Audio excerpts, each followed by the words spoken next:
大家好，我是小慧，欢迎您来到我的频道，也非常感谢您百忙之中收看我的视频。75岁其实还不算是很老，你可以说还算是比较年轻，只要我们的心态好，一切都好。不过每个人的生活环境不一样，因此在很多的时候都会发生变化，特别是对于那些经常不关注自己身体的人，日子就会过得更加的痛苦。年过75岁，身体出现这些状况，说明已经时日无多。一、突然失去自理能力。75岁还没有进入太老年的状态，但是已经不再年轻。每一个人都希望能够活到长命百岁，但是不现实的。因此，生活当中有很多事情，我们不要想得那么美好，一切顺其自然才是最好。突然失去自理能力是最可怕的事情，每个人都不希望这种情况发生，但是有一些事情总是会莫名其妙的发生，而且发生之后甚至根本就没有挽回的余地。当正常的人出现这种情况的时候，说明已经时日无多，因为身体已经出现严重的问题。每一个人其实都会出现严重的问题，都有离开世界的这一天。有时候我们不需要多想，顺其自然才能够保证生活的美好。如果不能够顺其自然的话，想要尝试着改变生活，当年岁上去以后，一些事情就不会再有，可能吃饭睡觉都不香。我们的生活才是最关键的。在这个世界上，一旦生活出现问题之后，其他的事情都无法继续的再去做。有些人有些事情就是这样子，我们不能够想得太多，如果想得太多就会很复杂。当一个人生命即将走完最后的时候，其实会有很多反应的，我们一定要面对现实。有时候不要想得太复杂，因为生活本身就是这样子的，顺其自然，该来的时候我们要正常的面对，也不要尝试着去改变。有些事情根本无能为力。一个人过了75岁之后，吃饭不香，睡觉也睡不着的时候，说明已经时日无多。一个人随着年纪，身体各个方面不断的发生变化，我们的其他方面也会慢慢的减弱，进入了老年状态。有些事情其实已经是无能为力。生活就是这样，每一个人都有离开世界的那一天。有时候我们看起来很正常，其实谁都不知道第二天会发生什么。我们都要保持一个正常的心态，能活一天是一天，不要觉得生活很麻烦。只要我们按照正常的思路走，日子就会过得很幸福。记得以前分享过一篇关于临死前出现回光返照的文章，不少人留言表示有过同样的经历。我的婆婆就是这样，上个周末去医院看望她，那个时候精神状态看起来很好，眼睛很有神采，整个人容光焕发的，笑盈盈。当时我很开心，因为病情开始好转了，还给她洗了个头，吹了个头发。但是没想到2天之后，她突然就过世了，直到现在都不敢相信。我们经常能在电视上看到回光返照这个词语，意思就是当一个人在临终前，身体本应是处于非常虚弱状态的，看起来应是处于非常虚弱状态的，看起来好像就要随时去世的一样。但是有一天，他突然变得非常有精神，食欲也突然变好了，能感觉到很饿，气色看起来也比以前好很多。不过这种现象无法维持很久，很快就会消失。这种现象就是回光返照。回光返照怎么回事？当一个人在临终的时候，人体潜意识会尽全力的进行垂死挣扎，从而会调动全身的潜能力来进行抗争。到了临终的最后阶段，会出现心肺功能衰竭的症状，逐渐的减少心输出量。这时身体就会缺氧，而导致二氧化碳在体内滞留，身体就会受到刺激，然后就会向大脑发出求救的信号，刺激分泌糖皮质激素、肾上腺素和髓质激素等的应激激素。这些激素能够通过抗休克、抗病毒和抗炎症等的作用，来帮助临终患者缓解临终症状。所以，患者在短时间内看起来会有所好转。此外，人在临终前还会分泌肾上腺素和去甲肾上腺素，这类激素能够让人产生兴奋感，通过收缩血管来提供更多的能量给身体，患者就会在临终前看起来容光焕发。不过，由于无法继续得到能量的补充，因此回光返照现象只能够维持一段很短的时间。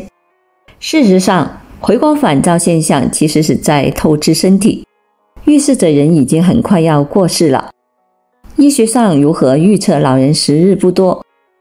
当患者的病情恶化，生命垂危时，医生就会下达病危的通知书。这时候，家属就要做好最坏的准备。在医学上也能够通过临床的检查来预测老人是否已经时日不多。当老人时日不多时，代表机体机能已经开始逐渐的停止工作了。这个时候，凝血功能会变得异常，生化电解质、血压和心电图等的项目的检测也会出现异常，甚至检测不出。体温和血压也会逐渐的下降，呼吸变得微弱，大小便失禁。也就是说，人体最重要的一些生命体征都已经在变差，预示着死亡快要到来。这些都是医生出病危通知书的依据。老人在临终前通常会有这5个征兆。1. 神志不清。很多患者在临终前精神和神志都会产生变化，有时候可能还是突然性的变化，比如前一秒还能够清清楚楚地表达，下一秒就突然说胡话了，反应也变得迟钝，开始神志不清，大小便失禁。人在临终前，身体的感官能力会逐渐的消失，所以在临终前几天，通常会有大小便失禁的情况。这个时候，家属就要注意了，要及时帮老人清洗身体，让老人最后的时光能够有个干干净净的身体。2. 手脚冰凉。由于临终时身体正走向衰退，身体的各项机能变得很差，血液循环也会出现故障，因此患者的体温会比正常的体温低。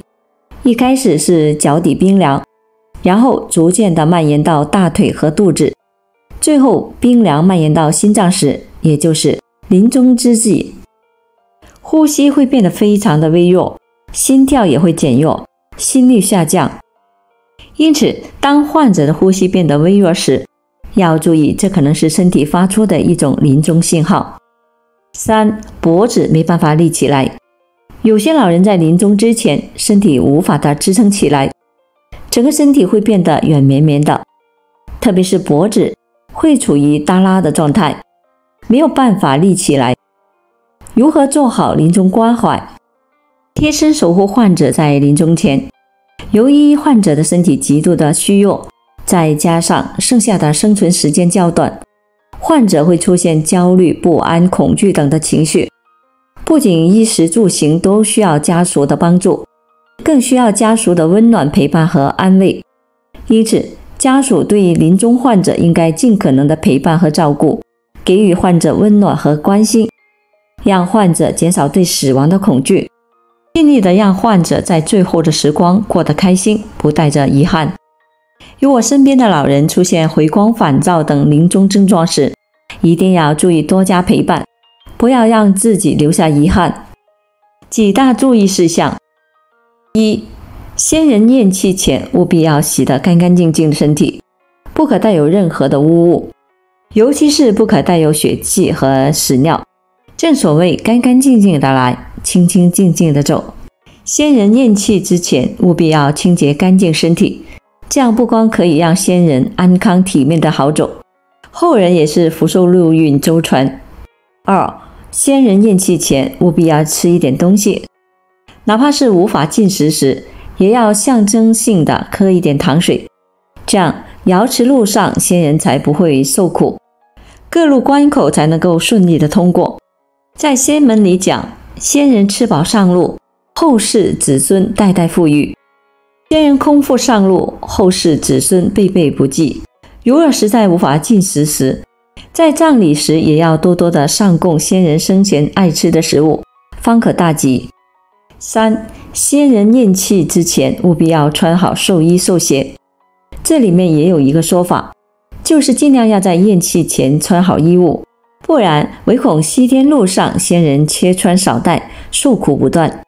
这里还需要注明的一点就是，先人寿衣寿鞋均不可带有任何的动物皮毛，先人身体上的首饰如果特殊的情况，均应为先人佩戴齐全，一同陪葬为佳。4. 先人咽气前若有任何的遗嘱吩咐，都应该照做去办。人之将死，其言也善，万不可忤逆违背，均应顺之听之。先人安详离去，没有心结，后人也是自然永享富贵，吉祥如意。人活着的时候要争气，死的时候一定要咽气。若先人含恨而终，后人定不会兴旺发达。5. 先人咽气前如特殊信仰，均应平躺，身体不可坐卧侧卧，尤其是禁忌趴着死去。先人坐卧死去，后人亦出孤寡人；先人侧卧死去，后人亦出少亡人；先人趴着死去，后人亦出男盗女娼人等，均需牢记。所述即将去世的人，身体往往会有相关的特征，需要提前的了解并做好准备，才能让老人安心离开。在最后的时间，一定要好好的陪伴家人，让他安心的走完最后一程，不留遗憾。好了，朋友们，今天所分享的视频内容就到这里了，非常感谢您的支持和鼓励，我们下期见。